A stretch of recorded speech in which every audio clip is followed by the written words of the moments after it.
Hello everyone, जय हिंद दोस्तों। Welcome back to my channel. दोस्तों, इस लेक्चर में हम मध्य प्रदेश में स्वास्थ्य को डिस्कस करेंगे, मध्य प्रदेश में हेल्थ के बारे में जानेंगे। काफी शानदार होगा ये लेक्चर। इस लेक्चर में मैं स्वास्थ्य केंद्रों के बारे में बताऊंगा, आपको स्वास्थ्य संबंधित योजनाओं को डिस्कस करेंगे, स्वास्थ्य संबंधित जो अभियान चलाए हुए हैं मध्य प्रदेश सरकार ने उसको डिस्कस करेंगे, और स्वास्थ्य संबंधित संस्था और कोरोना काल के दौरान चर्चित योजनाओं को भी डिस्कस करेंगे। आइए शुरू करते हैं। यह लेक्चर मेरे द्वारा डिस्कस किया जा रहा है। My name is Vikram Khandelkar. Channel में प्लेलिस्ट बनी हुई है मध्य प्रदेश सामान्य ज्ञान की प्लेलिस्ट, आप विजिट करके सारे लेक्चर्स देख सकते हैं। तो मध्य प्रदेश में स्वास्थ्य केंद्र की बात करेंगे तो स्वास्थ्य केंद्र भी तीन होते हैं दोस्तों। एक होता है उप स्वास्थ्य केंद्र, एक होता है प्राथमिक स्वास्थ्य केंद्र, और दूसरा होता है सामुदायिक स्वास्थ्य केंद्र। तो सबसे पहले उप स्वास्थ्य केंद्र देखेंगे। तो उप स्वास्थ्य केंद्र स्थापित करने के लिए सामान्य क्षेत्र में 5000 जनसंख्या और आदिवासी एवं पिछड़ी क्षेत्र में 3000 जनसंख्या होना आवश्यक है ना। तो सामान्य क्षेत्र में 5000 जनसंख्या और आदिवासी व पिछड़ा क्षेत्र में 3000 जनसंख्या होना आवश्यक है। प्राथमिक स्वास्थ्य केंद्र अगर स्थापित करना है तो प्राथमिक स्वास्थ्य केंद्र स्थापित करने के लिए सामान्य क्षेत्र में 30,000 जनसंख्या एवं आदिवासी एवं पिछड़ी क्षेत्र में 20,000 जनसंख्या होना आवश्यक है ना। ये डाटा आता नहीं परीक्षा में, लेकिन एक बार अपन देख लेते हैं, समझ में आ जाएगा।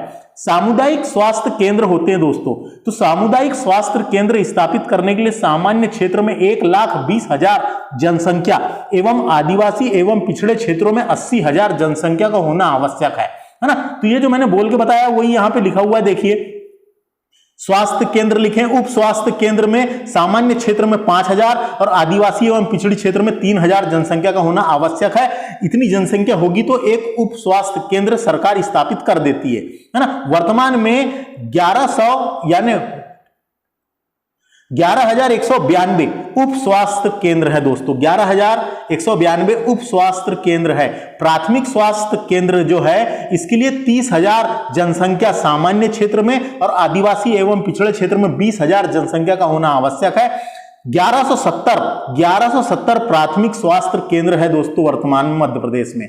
सामुदायिक स्वास्थ्य केंद्र की बात करेंगे 1,20,000 जनसंख्या पर सामान्य क्षेत्र में 1,20,000 जनसंख्या पर बनाया जाता है सामुदायिक स्वास्थ्य केंद्र, और आदिवासी एवं पिछड़ी क्षेत्रों में 80,000 जनसंख्या पर निर्माण कर दिया जाता है।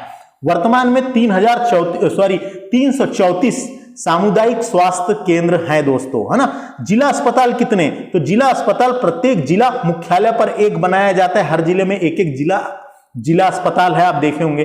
तो ये आंकड़े उतने याद रखना जरूरी नहीं है, लेकिन फिर भी अपने को जानकारी के लिए पता होना कि कितने जनसंख्या में किसका निर्माण किया जाता है। अब हम आगे चलते हैं, काम की योजनाओं को डिस्कस करेंगे। मध्य प्रदेश में स्वास्थ्य संबंधित योजनाओं में सबसे पहले हम बच्चों से संबंधित योजना देखेंगे, फिर महिलाओं से संबंधित योजना देखेंगे और अन्य योजना देखेंगे। तो सबसे पहले बच्चों से संबंधित योजना में देखते हैं अपन मुख्यमंत्री बाल श्रवण उपचार योजना। तो दोस्तों, मुख्यमंत्री बाल श्रवण उपचार योजना, यह योजना 2015-16 में आई थी। 2015-16 में आई थी, सन पूछा जा सकता है। 2015-16 में आई थी। राष्ट्रीय बाल स्वास्थ्य कार्यक्रम के अंतर्गत प्रारंभ की गई थी। चिकित्सा उपलब्ध कराना है। मुख्यमंत्री बाल श्रवण उपचार योजना 2015 में आई थी। इस योजना के तहत 5 वर्ष तक के श्रवण बाधित बच्चों को निःशुल्क उपचार किया जाएगा। 5 वर्ष तक के समस्त जन्मजात बच्चों का निःशुल्क उपचार किया जाएगा। नाम से ही पता चल रहा है, मुख्यमंत्री बाल श्रवण उपचार योजना 2015-16 याद रखना है। अगला मुख्यमंत्री बाल हृदय उपचार योजना, ये 2011 में आई थी। बाल हृदय से समझ में आ गया होगा आपको, हृदय से रिलेटेड है। तो मुख्यमंत्री की इस योजना बाल हृदय उपचार योजना 2023 में भी चल रही है और 2011 में शुरू की गई थी। वर्तमान में ये योजना चालू है ना। जो बच्चे जन्म से दिल हृदय से संबंधित रोग से ग्रसित होते पैदा होते हैं, उनके मुफ्त चिकित्सा उपलब्ध कराई जाएगी इस योजना के तहत। सरकारी योजना का शुभारंभ मुख्यमंत्री शिवराज सिंह चौहान ने वित्तीय वर्ष 2011 में किया था। तो बाल हृदय से समझ में आ गया, इस योजना के तहत हृदय रोग से पीड़ित बच्चों का निःशुल्क उपचार किया जाएगा, इतना याद रखना है। आगे बात करते हैं राष्ट्रीय बाल स्वास्थ्य कार्यक्रम, ये 2013 में आया था। तो राष्ट्रीय बाल स्वास्थ्य कार्यक्रम एक नई पहल है जिसका उद्देश्य 0 से लेकर 18 वर्ष तक के 0 से लेकर 18 वर्ष तक के 27 करोड़ से भी अधिक बच्चों को 4 प्रकार की परेशानियों की जांच करना है। 4 प्रकार की परेशानियों की जांच करना है। इन परेशानियों में जन्म के समय किसी प्रकार की बीमारी या कमी है या बीमारी है या विकलांगता सहित ऐसी कई सारी चीजों की जांच करना है। तो आंगनबाड़ी व विद्यालयों में 18 वर्ष तक के बच्चों का निःशुल्क स्वास्थ्य परीक्षण किया जाएगा। इस योजना के तहत राष्ट्रीय बाल स्वास्थ्य कार्यक्रम के तहत आंगनबाड़ी व विद्यालय में 18 वर्ष तक के बच्चों का निःशुल्क स्वास्थ्य परीक्षण किया जाएगा। 2013 में आई थी ये योजना, याद रखना है ना, 2013 में आई थी। बात करते हैं अगला, अटल बिहारी आरोग्य पोषण मिशन। तो अटल बिहारी वाजपेयी बाल आरोग्य एवं पोषण मिशन की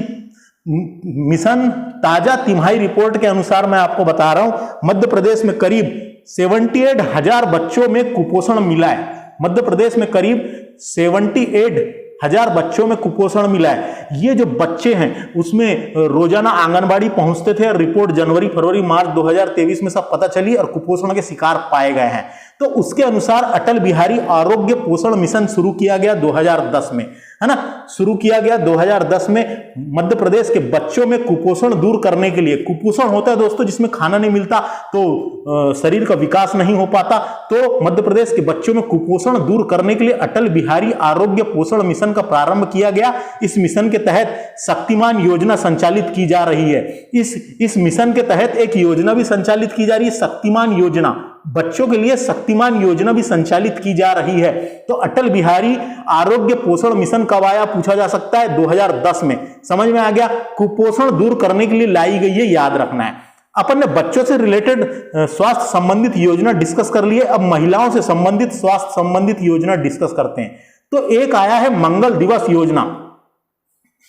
मध्य प्रदेश सरकार द्वारा मंगल दिवस योजना शुरू की गई है। इस योजना का मुख्य उद्देश्य आंगनबाड़ी केंद्रों में बच्चों की उपस्थिति में सुधार करना है, सुरक्षित प्रसव करना है, सुरक्षित प्रसव करना है। जो बच्चे माताएं बच्चों को जन्म देने वाली होती है तो उसमें सुरक्षित प्रसव करना है।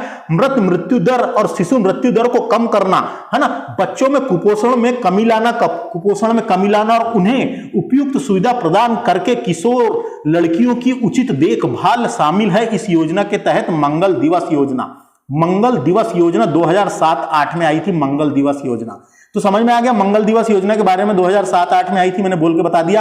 आंगनबाड़ी केंद्रों में गर्भवती महिलाओं को आयरन फोलिक एसिड की गोली, नारियल और सिंदूर चूड़ियां दी जाती है इस योजना के तहत, है ना। प्रथम मंगलवार को गोद भराई करी जाती है, द्वितीय मंगलवार को अन्न प्राशन दिया जाता है, तृतीय मंगलवार को जन्म दिवस मनाया जाता है और चतुर्थ मंगलवार को किशोर बालिका दिवस के रूप में मनाया जाता है ना। किशोर बालिका दिवस आता है 24 अप्रैल को राष्ट्रीय किशोर बालिका दिवस के रूप में मनाया जाता है, याद रखना है। तो मंगल दिवस योजना 2007-8 में आई थी, इसको याद रख लो बस। बात करते हैं अगली योजना जिसका नाम है जननी सुरक्षा योजना। अभी भी चल रही है। जो योजना वर्तमान में चलती रहती है उन्हीं से क्वेश्चन बनते हैं, जो योजना बंद हो गई उनसे क्वेश्चन नहीं बनते। तो जननी सुरक्षा योजना के तहत ग्रामीण इलाकों की गर्भवती महिलाओं को 1400 रुपए और शहरी क्षेत्र की महिलाओं को 1000 रुपए दिए जाते हैं, 1000 रुपए दिए जाते हैं। जबकि प्रधानमंत्री मातृ वंदना योजना के तहत उन्हें 5000 रुपए मिलते हैं। प्रसव के बाद 5 साल तक बच्चे के टीकाकरण से लेकर भी उन्हें संदेश मिलते रहते हैं कि टीका कब करवाना है, क्या करवाना है करके, है ना।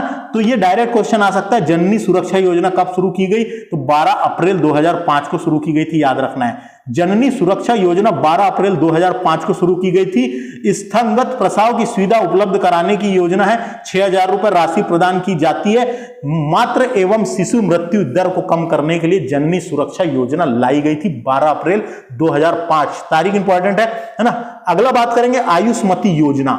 आयुष्मती योजना 1991 में आई थी दोस्तों। आयुष्मती योजना 1991 में आई थी, याद रखना है। गरीबी रेखा से नीचे वाली महिलाओं को चिकित्सा की सुविधा उपलब्ध कराना आयुष्मती योजना का उद्देश्य है। 1991 में आई थी। इस योजना के अंतर्गत ग्रामीण क्षेत्र की भूमिहीन, गरीबी रेखा से नीचे जीवन यापन करने वाले परिवार की महिलाओं को शासकीय अस्पतालों में 1 सप्ताह तक उपचार हेतु भर्ती करवाया जाता है। 400 रुपए तक मिलते हैं। 1 सप्ताह से अधिक भर्ती रहने पर 1000 रुपए तक मिलते हैं। समझ में आ गया। आयुष्मती योजना 1991 गरीबी रेखा से नीचे वाली महिलाओं को चिकित्सा सुविधा उपलब्ध कराना इसका उद्देश्य है। बात करेंगे आशा योजना। एक आशा योजना चलाई गई है जो 2005 से आई है। आशा आशा का फुल फॉर्म इंपॉर्टेंट है। आशा का फुल फॉर्म क्या होता है? आशा, आशा, ये आशा कार्यकर्ता आपने सुने होंगे, आशा कार्यकर्ता। तो आशा का फुल फॉर्म क्या होता है? ए से होता है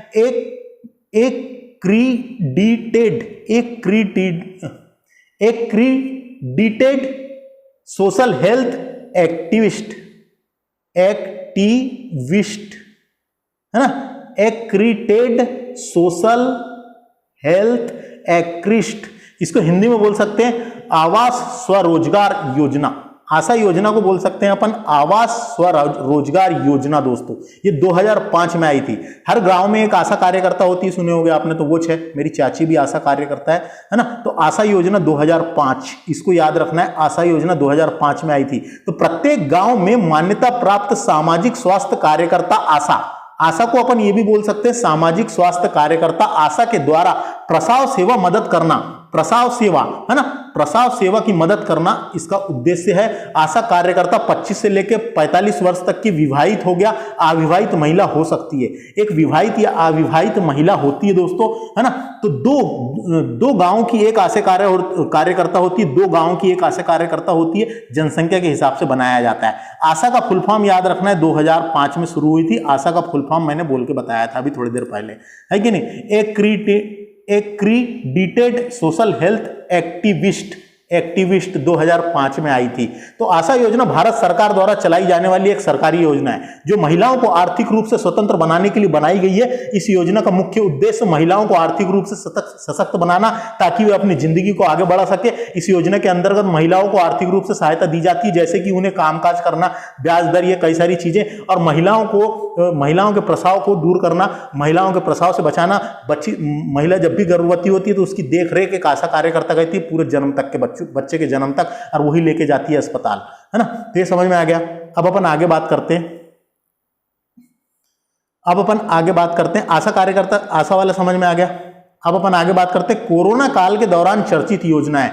तो 27 अप्रैल 2020 को इम्यूनिटी सिस्टम बढ़ाने के लिए जीवन अमृत योजना प्रारंभ की गई थी। जीवन अमृत योजना इम्यूनिटी सिस्टम बढ़ाने के लिए 27 अप्रैल 2020 को जीवन अमृत योजना प्रारंभ की गई थी। फिर 20 मई 2020 को पैदल चल रहे प्रवासी मजदूरों को चप्पल वितरण कार्य हेतु चरण पादुका अभियान के तहत किया गया था। चरण पादुका अभियान शुरू किया गया था। इस चरण पादुका अभियान में जो प्रवासी मजदूर जो बाहर से वापस अपने गांव आ रहे थे, तो वो नंगे पांव आए थे, तो उनको चप्पल वितरण भी किया गया था, और बहुत सारी चीजें, महिलाओं को साड़ी चूड़ी वितरण, ये सब किया गया था चरण पादुका अभियान के तहत। ये 20 मई 2020 को आया था, 20 मई 2020 को शुरू हुई थी। 1 जुलाई 2020 को भोपाल से किल कोरोना अभियान शुरू किया गया था। दोस्तों याद रखना है, भोपाल में किल कोरोना, यानी कोरोना को मारने के लिए किल कोरोना अभियान भोपाल से शुरू किया गया था 1 जुलाई 2020 को।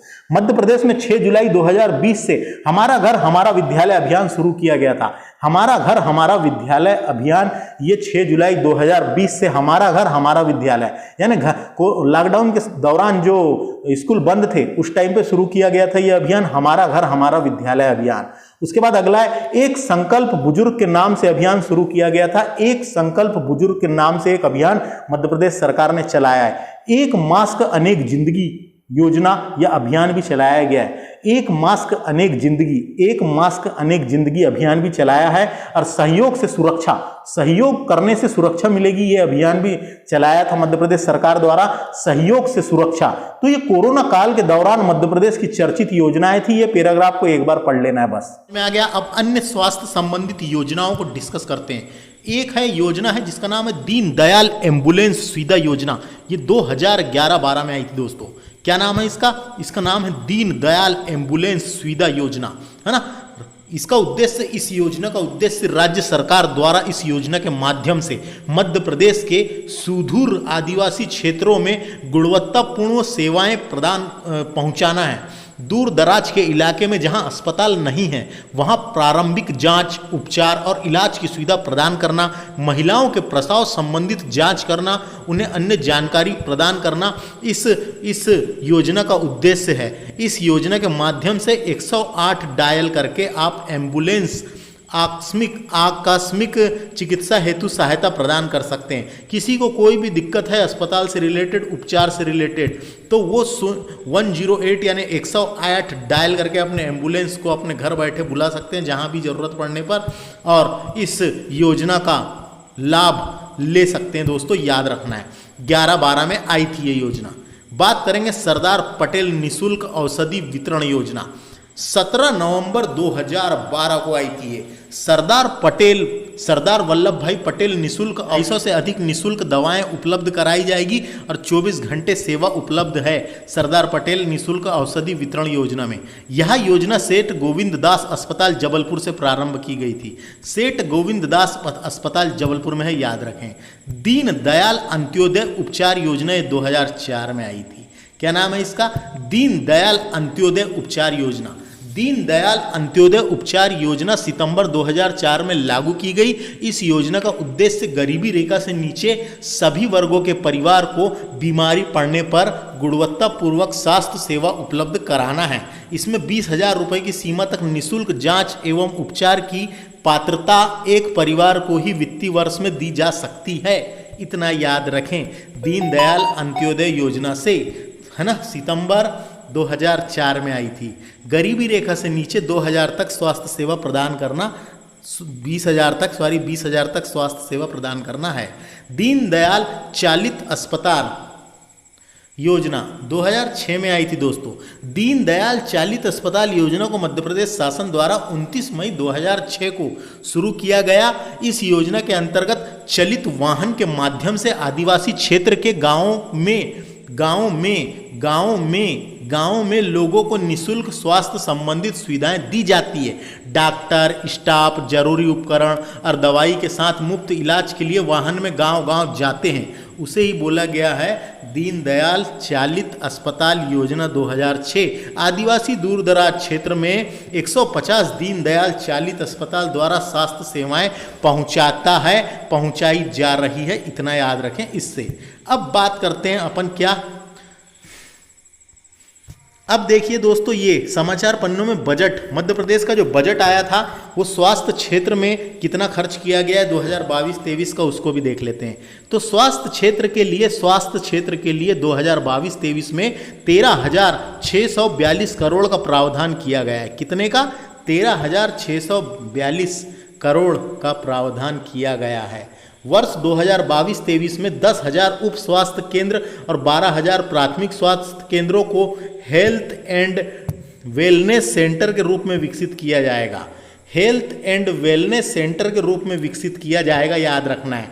इसके अलावा आपको जानकारी के लिए बता दूं, एनीमिया रोग, है ना, एनीमिया रोग होता है दोस्तों एक, एनीमिया रोग और सिकल सेल रोग, एनीमिया रोग और सिकल सेल रोग के निदान के लिए सरकार मिशन के रूप में कार्य करेगी।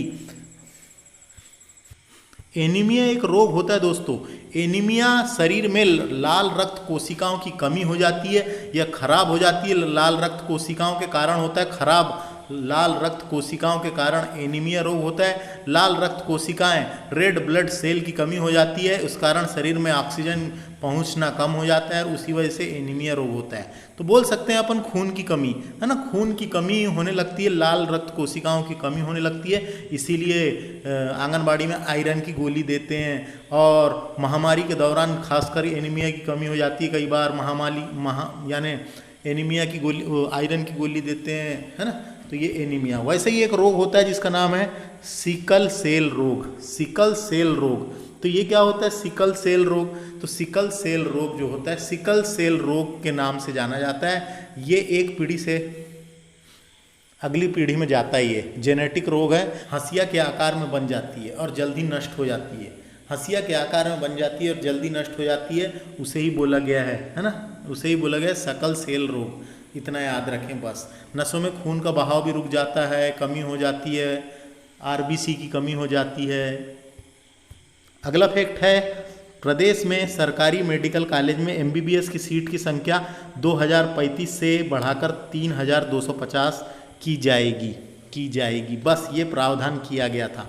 आगे अब बात करते हैं हम आगे हम डिस्कस करेंगे स्वास्थ्य संबंधित अभियान जो चलाए गए हैं मध्य प्रदेश में। सबसे पहले बात करते हैं ममता अभियान की। तो ममता अभियान जो है मध्य प्रदेश के स्वास्थ्य विभाग द्वारा मातृ और शिशु मृत्यु दर में कमी लाने के कदम के तहत ममता अभियान शुरू किया गया था। ममता अभियान शुरू किया गया था दोस्तों। इसमें मातृ और शिशु मृत्यु दर की समस्या को समाप्त करने के लिए ममता अभियान शुरू किया गया था। क्वेश्चन पूछा जाता है ममता अभियान क्यों? तो मातृ और शिशु मृत्यु दर की समस्या को समाप्त करने के लिए ममता अभियान शुरू किया गया था, याद रखना है। किस चीज के लिए, इसका उद्देश्य क्या था, पूछा जा सकता है। बात करते हैं लाडो अभियान की। तो लाडो मध्य प्रदेश देश में प्रथम राज्य है जिसने बाल विवाह के रोकथाम हेतु 2013 में लाडो अभियान प्रारंभ किया था। 2013 में लाडो अभियान प्रारंभ किया था। तो बाल विवाह की रोकथाम के लिए लाडो अभियान शुरू किया गया था। तो मध्य प्रदेश देश का ऐसा प्रथम राज्य था जिसने बाल विवाह के रोकथाम हेतु 2013 में लाडो अभियान प्रारंभ किया गया था। लाडो अभियान का मुख्य उद्देश्य जन समुदाय की मानसिकता में सकारात्मक बदलाव के साथ बाल विवाह जैसी कुरीति को सामुदायिक सहभागिता से समाप्त करना है। तो बाल विवाह के रोकथाम के लिए लाया गया था लाडो अभियान, इंपॉर्टेंट है। अगला है लालिमा अभियान दोस्तों।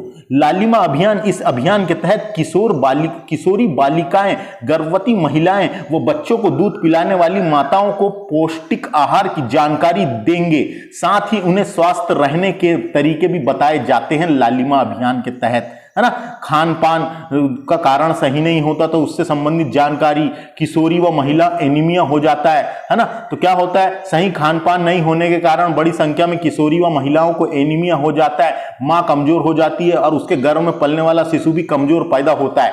इसके उद्देश्य से सकारात्मक सोच लाने के लिए, जानकारी देने के लिए लालिमा अभियान चलाया गया था। यह लालिमा अभियान एनीमिया रोग से मुक्ति के लिए किया गया था।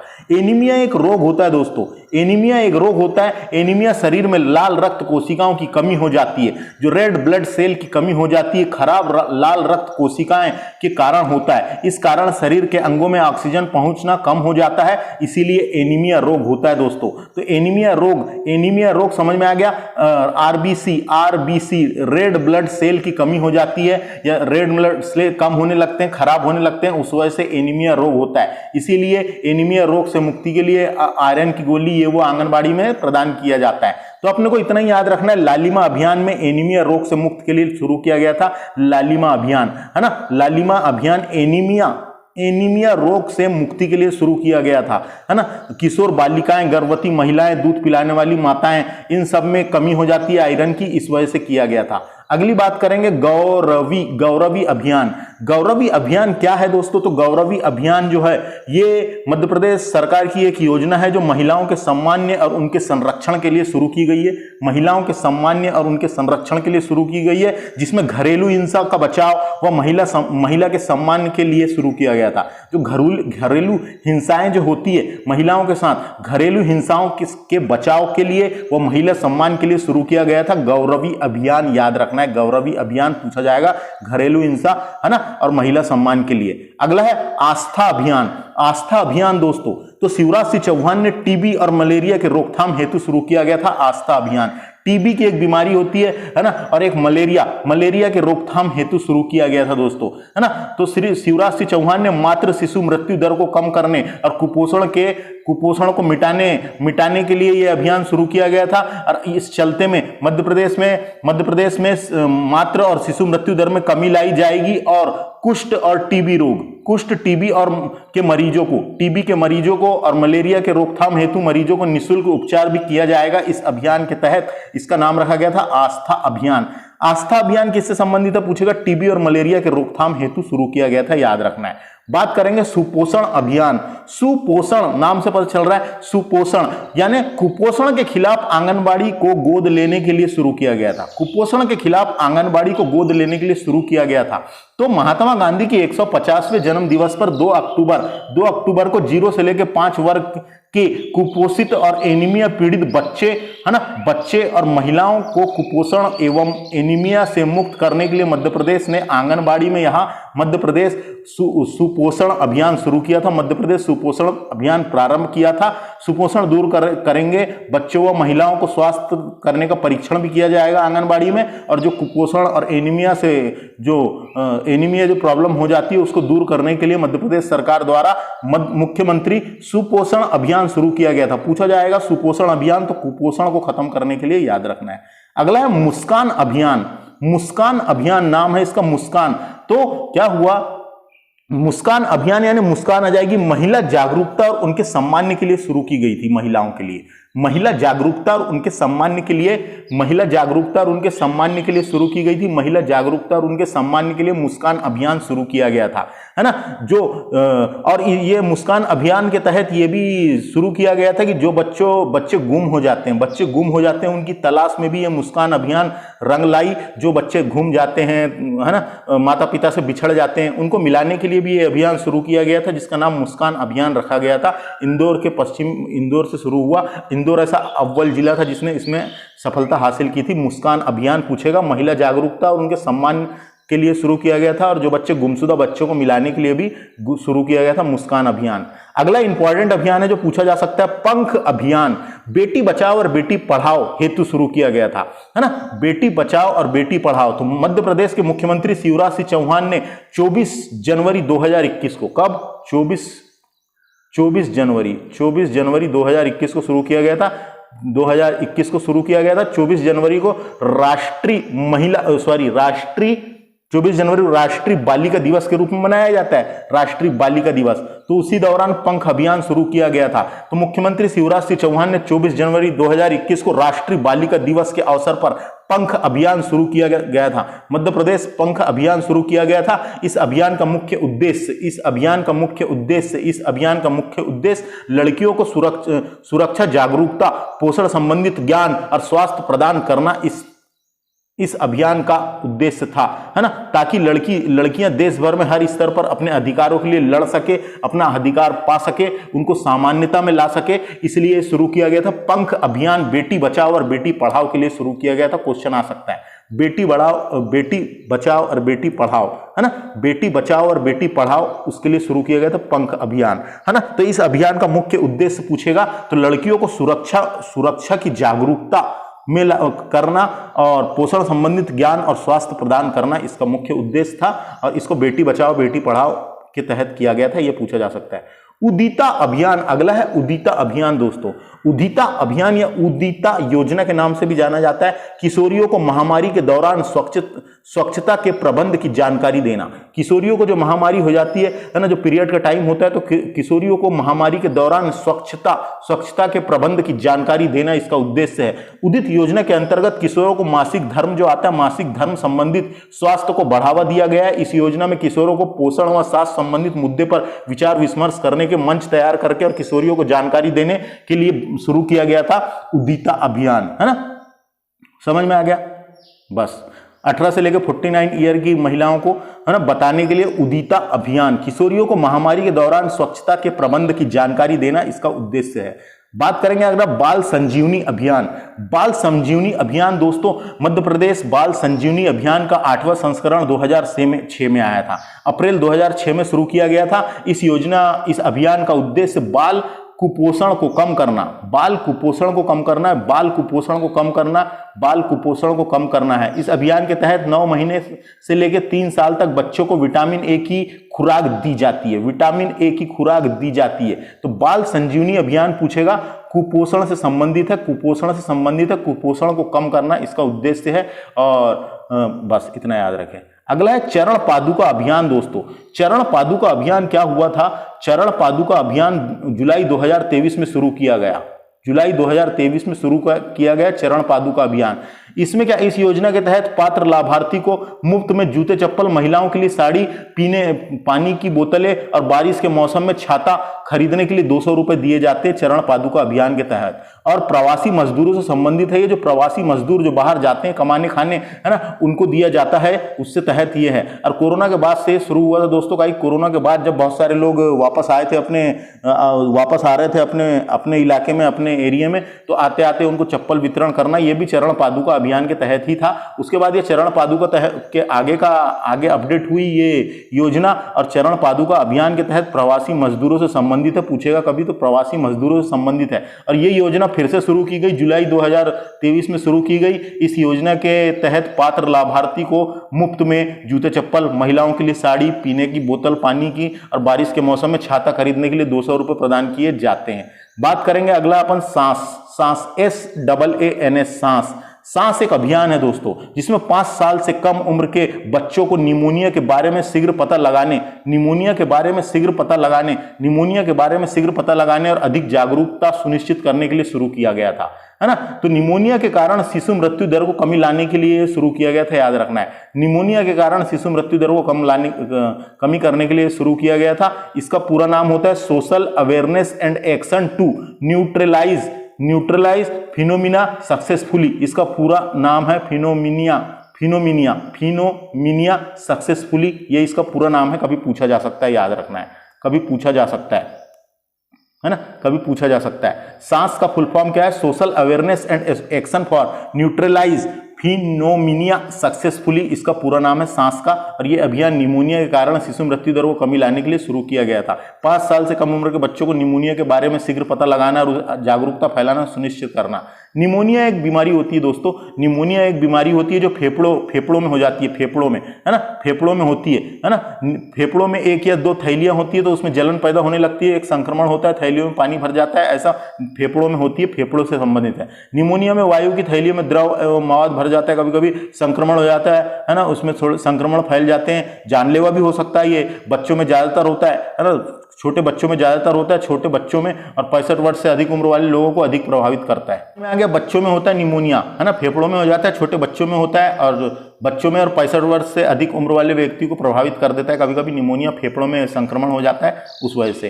तो ये सांस भी समझ में आ गया। तो इतने अभियान अपने को कम से कम पता तो होना, इतने अभियान के बारे में अपने को जानकारी होना कम से कम। ममता अभियान इंपॉर्टेंट, पंख अभियान है, पूरा अभियान को एक बार देख लो, कम से कम जानकारी होना। मैंने ज्यादा जानकारी दी हूँ, परीक्षा में कम आती है, लेकिन इतना अपने को जानकारी होना। आगे बात करते हैं अपन, आगे बात करेंगे अपन स्वास्थ्य संबंधित कॉलेज एवं संस्था और अस्पताल जो मध्य प्रदेश में स्थापित है, उनको अपन डिस्कस करते हैं।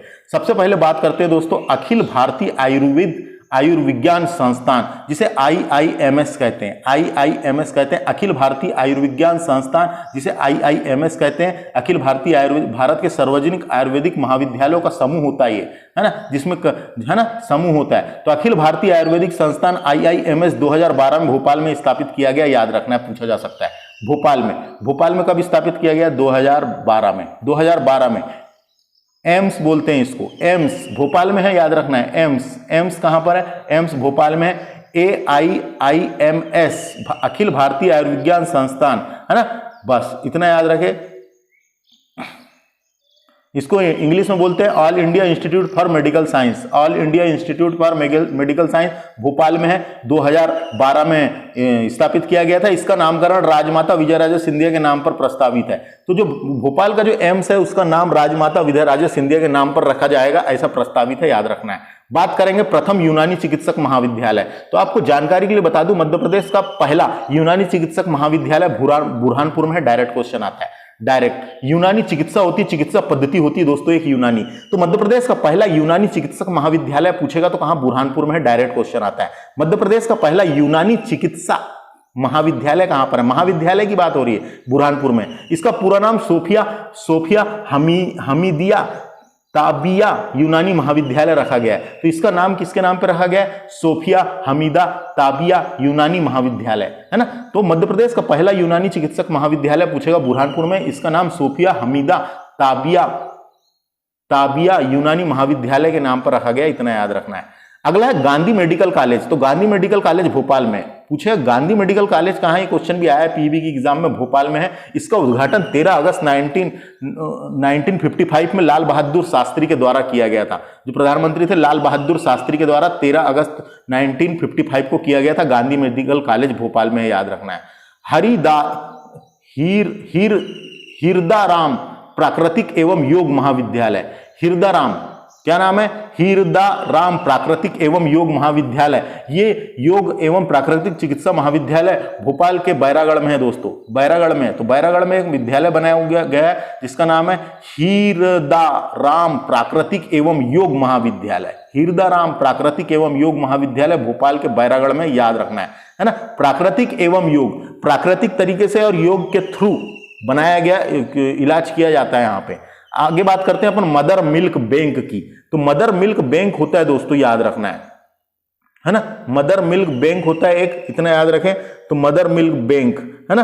तो मानव दूध बैंक भी बोलते हैं इसको, मदर मिल्क बैंक को मानव दूध बैंक। ये स्तन दूध बैंक है दोस्तों। यहाँ पे महिलाओं के जो दूध होते हैं उसको सेव करके रखा जाता है ना, सेव करके रखा जाता है ना। माता जो दान दे देती है अपने दूध को, तो उसको सेव करके मानव दूध को एकत्र करते हैं यहाँ पे, और उसको स्क्रीनिंग करके संसाधित करके सुरक्षित रखा जाता है ना। तो ये याद रखना है। तो मध्य प्रदेश का पहला मदर मिल्क बैंक पूछेगा, मध्य प्रदेश का पहला mother milk bank, Madhya Pradesh का पहला मदर मिल्क बैंक होशंगाबाद में खोला गया था। डायरेक्ट क्वेश्चन आता है। मध्य प्रदेश का पहला मदर मिल्क बैंक होशंगाबाद में खोला गया था।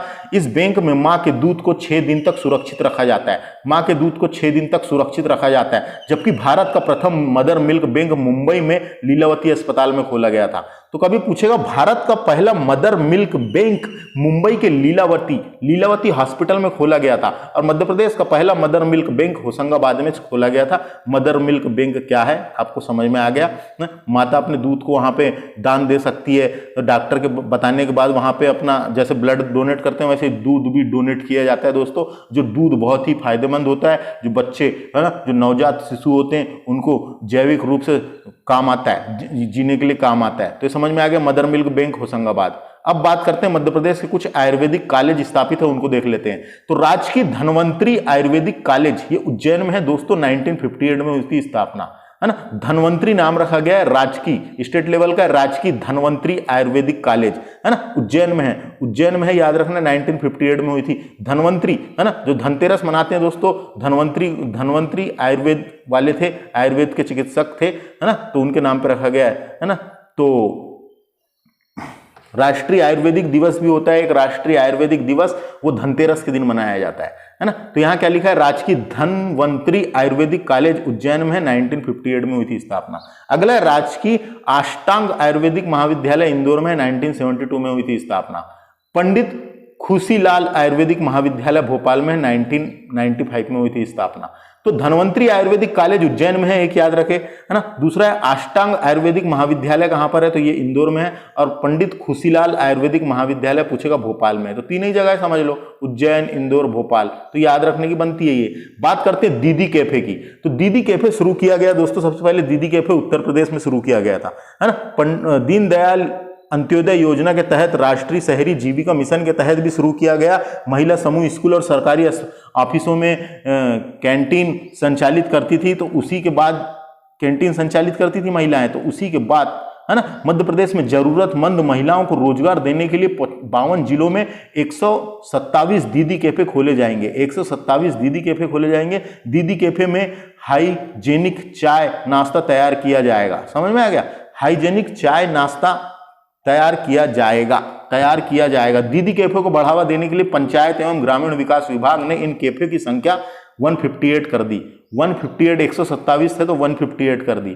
तो दीदी कैफे क्या है पूछेगा, दीदी कैफे क्या है, तो महिलाओं को रोजगार, जरूरतमंद महिलाओं को रोजगार देने के लिए शुरू किया गया था। दीदी कैफे में हाइजेनिक चाय नाश्ता तैयार किए जाते हैं और चाय नाश्ता दिया जाता है। जैसे अपन ने रसोई कैंटीन सुने हैं ना, उसी टाइप का ये है ना, इतना याद रखें बस।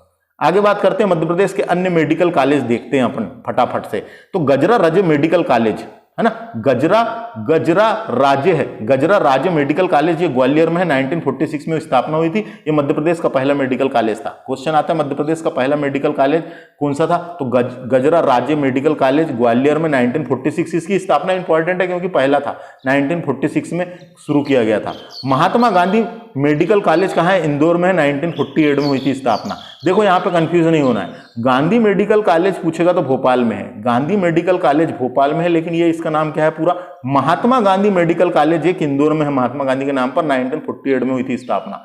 सुभाष चंद्र बोस मेडिकल कॉलेज जबलपुर में है, 1955 में हुई थी स्थापना, है ना। सुभाष चंद्र बोस मेडिकल कॉलेज तो आप जानते ही हैं, मेडिकल जबलपुर में है, सुभाष चंद्र बोस मेडिकल कॉलेज जबलपुर में 1955 में हुई थी स्थापना।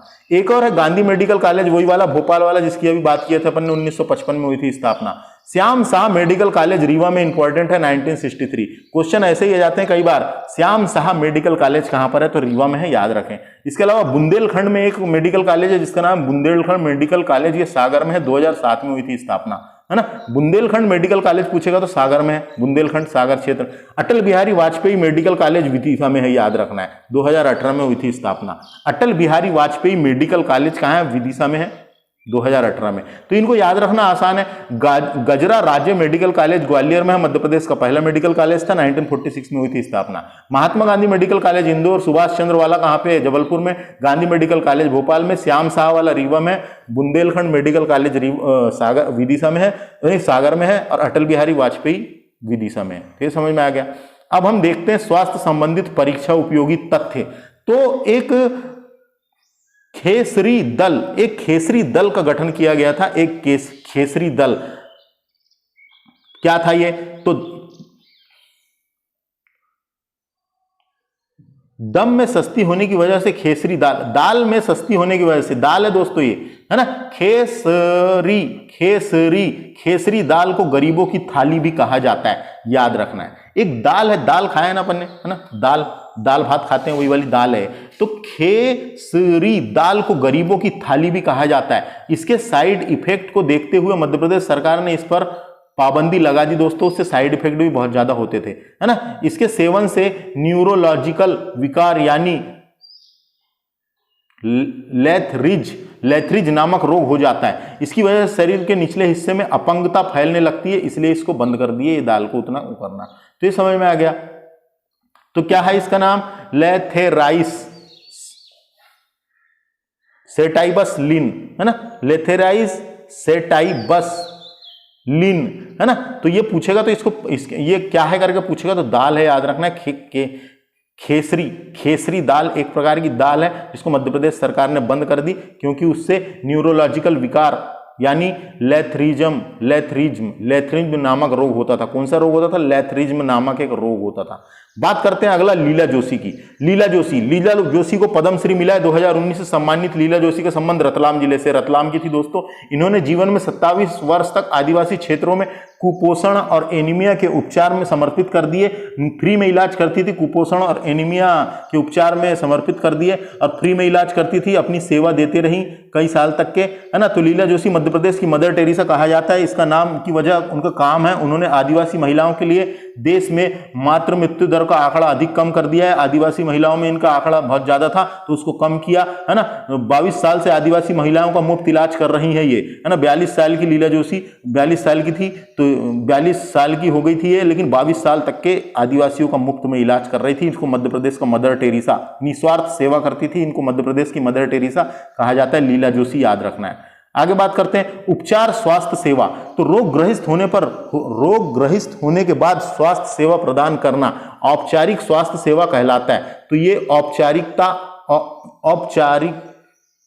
स्वास्थ्य सेवा क्या था, तो रोग ग्रहित होने के बाद स्वास्थ्य सेवा प्रदान करना औपचारिकता स्वास्थ्य सेवा कहलाता है, पूछेगा। निरोगात्मक स्वास्थ्य सेवा, तो रोग ग्रहित होने से पहले ही स्वास्थ्य सेवा प्रदान करना निरोधात्मक स्वास्थ्य सेवा कहलाता है। निरोधात्मक स्वास्थ्य सेवा कहलाता है। ये दोनों का मतलब समझ में आ गया, उपचार करने वाला है और निरोगात्मक, है ना। अगला है एनीमिया मुक्त भारत सूचकांक। तो एनीमिया मुक्त, एनीमिया के बारे में मैंने बता दिया, आरबीसी की कमी हो जाती है, आरबीसी नष्ट होने लगते हैं, रेड ब्लड सेल की कमी हो जाती है। तो 2020-21 में एनीमिया मुक्त सूचकांक में भारत का 64.1 स्कोर के साथ पहला स्थान रहा है दोस्तों। तो 64.1 स्कोर के साथ पहला स्थान रहा है एनीमिया में, याद रखना है। राष्ट्रीय स्वास्थ्य नीति आई थी 2002 में दोस्तों, राष्ट्रीय स्वास्थ्य नीति आई थी 2002 में। राष्ट्रीय स्वास्थ्य नीति का मुख्य उद्देश्य सार्वजनिक स्वास्थ्य व्यवस्था के विकेंद्रीकरण की पहुंच बढ़ाकर देश के जनसाधारण के बीच बेहतर स्वास्थ्य के स्वीकार मानक प्राप्त करना है ना। तो ये राष्ट्रीय स्वास्थ्य नीति आई थी, इतना याद रखना है। राष्ट्रीय स्वास्थ्य नीति क्या है? राष्ट्रीय स्वास्थ्य नीति 2002 में आई थी। इसके द्वारा निर्धारित ढांचे के भीतर और पंचवर्षीय योजना में धीरे धीरे हमने वो करके इसमें स्वास्थ्य संबंधित है, इतना याद रखे बस। स्वास्थ्य, इसको पढ़ लो एक बार बस। राष्ट्रीय स्वास्थ्य नीति का मुख्य उद्देश्य सार्वजनिक स्वास्थ्य व्यवस्था को विकेंद्रीकरण की पहुंच को बढ़ाकर देश में जनसाधारण के बीच बेहतर स्वास्थ्य की सुविधा प्रदान करना राष्ट्रीय स्वास्थ्य नीति थी। इसके बाद बात करते हैं अपन मध्य प्रदेश के प्रमुख होम्योपैथिक महाविद्यालय। होम्योपैथिक एक प्राचीन चिकित्सा पद्धति है दोस्तों, जिसके द्वारा स्वास्थ्य समस्याओं का इलाज अलग अलग तरीके से किया जाता है। इसमें दवाई दी जाती है, वो छोटी छोटी गोली टाइप की दवाई आती है जिसको हाथ में टच नहीं करते, सीधे चम्मच में या ढक्कन में लेके बिना टच करे खाने वाली गोली होती है। ये भी एक प्रकार की चिकित्सा है जो शरीर में खुद को ठीक करने की क्षमता रखती है, उसको खाने के बाद शरीर को खुद ठीक करने की क्षमता रखती है होम्योपैथिक में। तो उससे भी कई लोग अपने इलाज कराते हैं और बीमारियों के लक्षण नजर आने पर फिर उसको इलाज कराने के बाद उससे भी ठीक होते हैं। ये भी एक पद्धति है। तो इसमें अपने को याद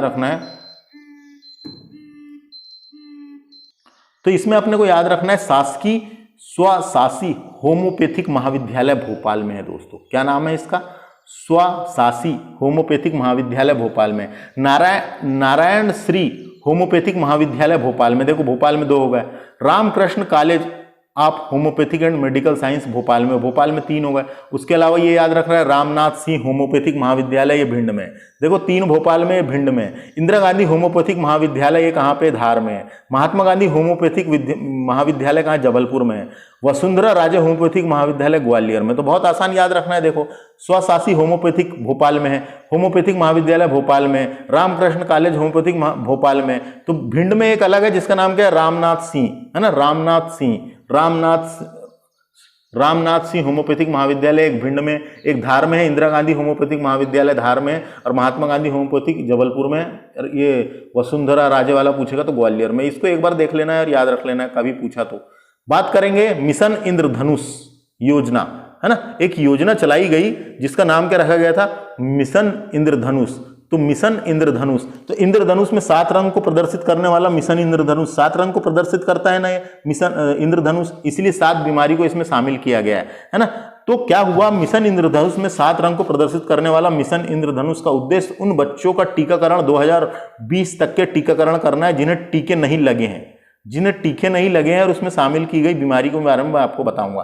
तो मिशन इंद्रधनुष की शुरुआत कब की गई? 25 दिसंबर 2014 को स्वास्थ्य एवं परिवार कल्याण मंत्रालय के द्वारा शुरू की गई थी। स्वास्थ्य एवं परिवार कल्याण मंत्रालय के द्वारा शुरू की गई थी। इसका उद्देश्य 2020 तक टीकाकरण कार्यक्रम से वंचित सभी बच्चों को शामिल करना है जो बच्चों को टीके नहीं लगे, है ना। इसमें 7 बीमारियों को शामिल किया गया है, क्योंकि इंद्रधनुष में 7 रंग होते हैं, इसलिए याद रखना है। 7 बीमारियों को शामिल किया गया है। 7 बीमारी कौन सी? सबसे पहले आती खसरा दोस्तों, खसरा, है ना। खसरा एक वायरल संक्रमण होता है जो छोटे बच्चों में गंभीर रूप से हो जाता है और आसानी से ठीक भी हो जाता है, लेकिन खसरा याद रखना है ना। ये खांसी या छींक के कारण भी फैलता है, ये हवा में फैलता है, संक्रमण रोग है, फैलने वाला रोग है खसरा, है ना। खसरा छींकने वीकने से फैलता है, तो खसरा पूछेगा। उसके बाद बात करते हैं अपन पोलियो की। तो पोलियो दोस्तों, पोलियो वायरस से होता है, एक वायरस से होता है। पोलियो वायरस से होने वाली बच्चों में भी हो जाता है। पोलियो के टीके लगाए जाते हैं जिससे आसानी से रोका जा सकता है। काली खांसी की बात करते हैं। काली खांसी एक संक्रमण रोग है दोस्तों। काली खांसी एक संक्रमण रोग है। काली खांसी शिशु बच्चों में हो जाता है, खतरनाक हो जाता है और इसके द्वारा टीके लगाए जाते हैं जिससे इसको रोका जा सकता है। टीटनेस की बात करते हैं। तो टीटनेस जो होता है, ये याद रखना है, काली खांसी का ऐसे होता है, बैक्टीरिया से होता है, याद रखना है। टीटनेस की बात करते हैं दोस्तों। टीटनेस भी बैक्टीरिया से होता है। टीटनेस एक संक्रमण रोग है, ये भी बैक्टीरिया से होता है, बच्चों में होता है ना। तपेदिक रोग, तपेदिक भी एक प्रकार का बैक्टीरिया डिजीज है। तपेदिक बैक्टीरिया डिजीज है, बच्चों में होता है, जो टीके लगने से रोका जा सकता है। बात करते हैं डिप्थीरिया। डिप्थीरिया डिप्थीरिया डिप्थीरिया भी एक संक्रमण रोग है, गंभीर नाक और गले का एक गंभीर रोग है डिप्थीरिया, है ना। सांस लेने इससे उससे आसानी से इधर उधर फैल जाता है ये, है ना, तो इतना याद रखना डिप्थीरिया। बात करेंगे हेपेटाइटिस बी।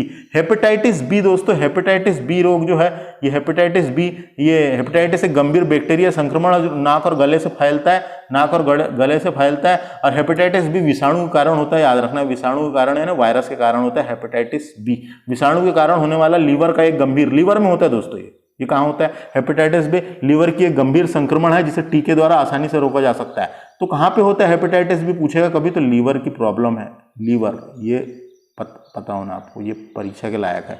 लीवर की प्रॉब्लम है, इतना याद रखना है। लीवर या यकृत का संक्रमण है ये, लीवर या यकृत उसी को कहते हैं, तो यकृत का संक्रमण है ना। हेपेटाइटिस बी वायरस के कारण होता है, HBV वायरस नाम है उसका, HBV वायरस के कारण होता है ये, लीवर या यकृत पर हमला करता है और उसे क्षति पहुंचाता है। बस, तो ये 7 बीमारियों को शामिल किया गया था। कभी क्वेश्चन ऐसा पूछा जा सकता है इनमें से कौन सी बीमारी शामिल नहीं है।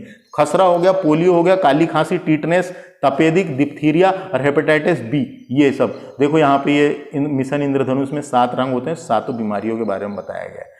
तो समझ में आ गया। इस तरीके से हमने स्वास्थ्य वाला चैप्टर को कंप्लीट किया। अगले लेक्चर में शिक्षा डिस्कस करेंगे। तो ये काम की जानकारी मैंने दिया हूं जो इंपॉर्टेंट है, जो अभियान याद रखना है आपको, है ना, परीक्षा में क्या इंपॉर्टेंट है, तो अभियान याद रख लेना है ना। एक बार इसको वीडियो को देखना है और एक बार रिवीजन कर लेना है, बस, बहुत आसान है ना। स्वास्थ्य संबंधित अभियान को देख लेना है। अभियान से कभी कभी क्वेश्चन आ जाते हैं, जैसे पंख अभियान इंपॉर्टेंट है और कुछ इंपॉर्टेंट है ना। एम्स कहाँ पे क्या है ये पता होना, मध्य प्रदेश का पहला मेडिकल कॉलेज कौन सा था ये पता होना, गजरा राजे, ये सब इंपॉर्टेंट है। एक बार देख लो ये लेक्चर को, लेक्चर देखने के बाद बार बार उसको रिवीजन करें। यह लेक्चर मेरे द्वारा डिस्कस किया जा रहा था। My name is Vikram Khandelkar. धन्यवाद।